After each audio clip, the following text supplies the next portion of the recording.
So what's up guys? Welcome back sa aking YouTube channel. So pag-usapan natin itong mga presyo po ng mga coins, no? Pero yung mga nakalagay po kasi dito sa video is yung mga older price po ito. So i-update lang po natin, no? Itong mga coins po nito, tsaka yung mga presyo nila. Pero hindi po lahat guys ay binibili itong mga ganito. So gaya po nitong 1999, yung iba po bumibili nito ng around 50 pesos lang talaga. Kasi 2006 po yung may mataas na value.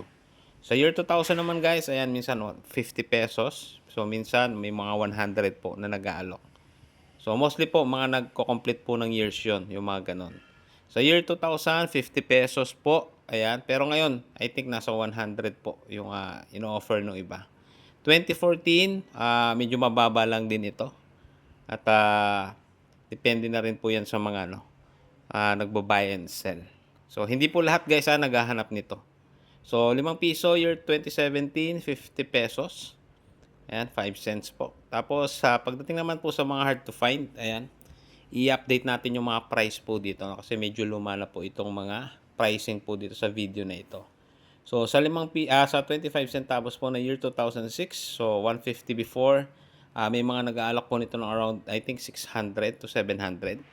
Sa 2005 naman, pwedeng tumaas hanggang mga 700 po kada isa. Yung piso 2005. 2006 naman na before 600, may mga nag-aalok po ng 1.5. Ayan, hanggang 2,000 po. Tapos itong 2007 guys, ayan, may mga bumibili dati ng 600.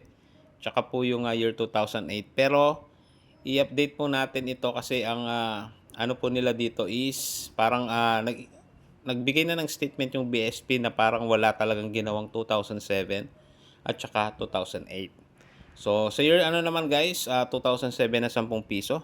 Sa ngayon, nasa 2K po ang mga alok po dito, no? Sa magandang kondisyon. Sa 2009 naman guys, nasa around 2,500. Hindi po ako nagkakamali, no? Hanggang 3,000.